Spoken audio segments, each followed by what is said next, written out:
Beautiful day, everybody. It's raining here in Jersey. I haven't made many videos yet. I did start the channel just to get some exposure out there. I got an account on X, got the website up and running, Instagram's up and running. Soon we're gonna have the correct equipment to make longer videos to keep you guys informed on projects and things we're working on. Got a lot going on. We're getting the office. The website's done. Setting up all our social medias. Let me give you a little background on what we're trying to do here. So, my name is Justin. Over the course of the time you'll know me, I'm going to explain a lot, tell you a lot, my story, my experience, my strength, my hope. Um, I've lost way too many people to the disease of addiction or mental illness. Like way too many people that are my age or younger, and enough. Enough already. I'm tired of burying my friends. I'm tired of seeing their parents crying. I've been very grateful. I'm going on 13 years. I've been very grateful, very blessed that I'm self employed. I own property. I'm doing very well in life. So, with my free time, I started this charity, which the goal short term is to next open a resource center which is going to, I would like to have a shower in it, hand out some clothes and stuff like that, blankets to people that are sleeping on the streets, and have some information on where they can go for, 12-step meetings or rehabs or something like that. Eventually, though, long term, I would like to open like a facility, like a huge facility in every city, and like fifth floor is all detox. Fourth floor is gonna be like maybe like rehab. Third floor, I would like to put like 100 studio apartments or something on there, right? So people can go down from the fifth floor to the fourth floor to the third floor, and they can start transitioning from their worst to the best self. Second floor, I would like to have like rooms for all types of stuff, like wellness center, nutrition center, um, what else? I would like to put a gym in there, a place for 12-step meetings, counseling, anything that would help like people. Right, first floor would be like all administrative and stuff like that. But I would like to open one in every city. We'll start with one first. That's the goal in like the upcoming years. I would like to get there. Yeah. So my story is I'm going on 13 years clean. I started at the bottom. I was unemployable. I was hopeless. Everybody gave up on me. Nobody wanted to be around me. My parents, I guess, people say enabling is a bad thing. It is, I guess, but in my case, if my parents hadn't enabled me, I wouldn't be sitting here having this conversation with you right now. I'd either be dead or in jail. I believe I stopped everything at the right time because fentanyl is like big now, and everybody I know that's still using or tries to go back out one more time is no longer with us. Like, no one. Really. There's no one. I got one childhood friend left that went through this, and he's doing great. Um, yeah, it's not good. So my parents helped me out, and I actually got into rehab right after my cousin was killed. I think that had a big part in me getting clean. She was hit by a drunk driver, and that was something I was doing every single day of my life, drinking with an open container. And I don't know, I went to rehab the next time, and that was it.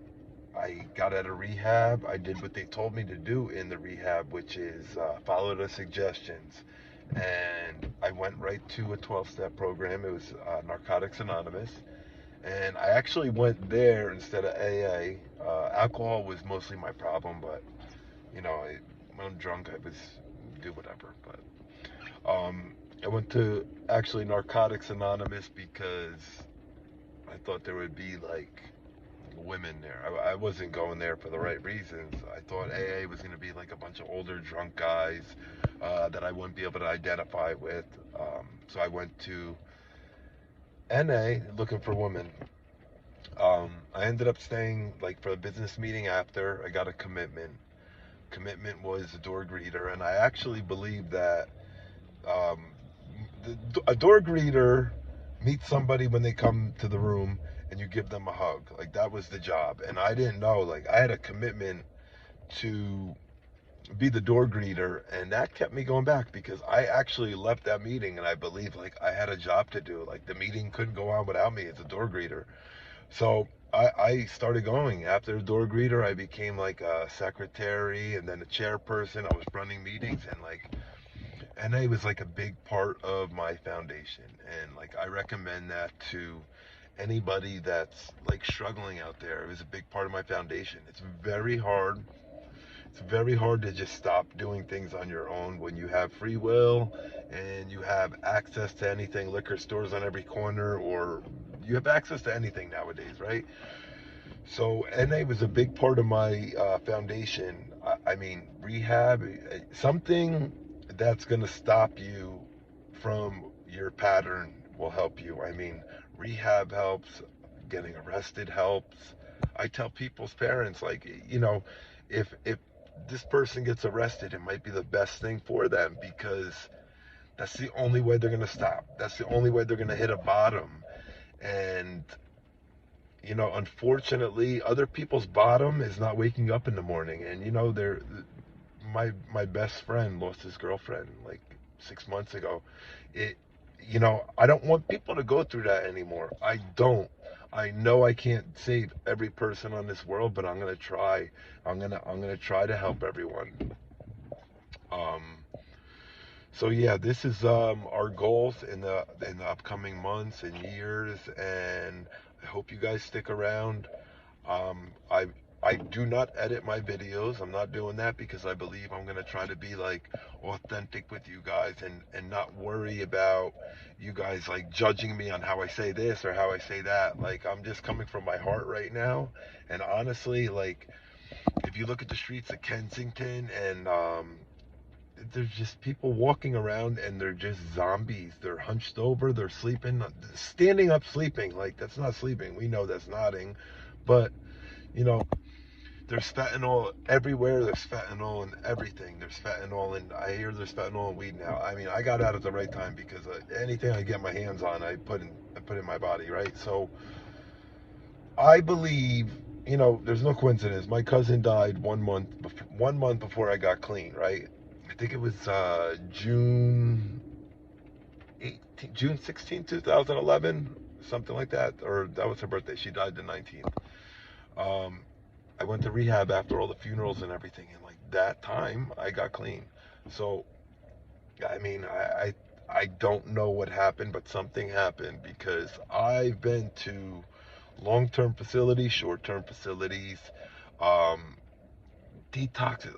I've been to like all these places and nothing ever worked. But you know what actually worked is I was telling my dad this the other day. The thing that actually worked was actually trying, and it wasn't that hard. All I did was what suggested. Don't use, go to meetings, okay? Get a sponsor, do the step work, like the simple basic things that they tell you. That's all I did. I didn't do anything special, like no magic happened. Maybe magic happened. My cousin might have saved me. I believe in my heart that she has something to do with me sitting here on this camera right now talking to you. I never, ever, I got clean at 26, right? So I never, ever in a million years thought I'd have a business. The business I have is I'm a framing contractor, right? And growing up, that's what I did. I worked for Bob Tesseri, the man, the myth, the legend, right?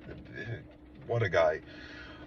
So he taught me everything I knew, and that was like my first dream. Like I always wanted to have like what he had, right?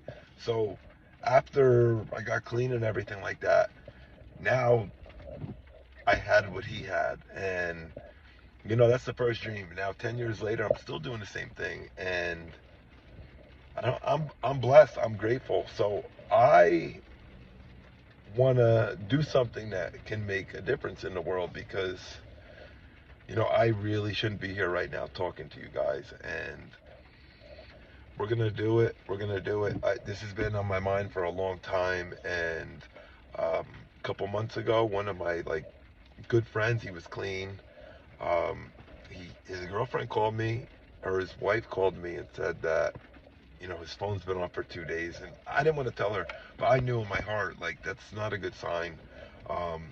People, that's like the most important thing is they have their phone on them at all times, turned on. Found them 2 days later dead in quick check-in. Like that's not okay. That's not okay. I've been friends with this guy since we were kids, and that's not okay. So I'm gonna keep making these videos. This is the longest video I've ever made. You guys stick around more. I'm gonna tell you more about me. You're gonna hear more of my story, my experience, my strength, my hope, our progress with the foundation, what we're doing, and where we're headed. I hope everybody has an amazing day. I love you all.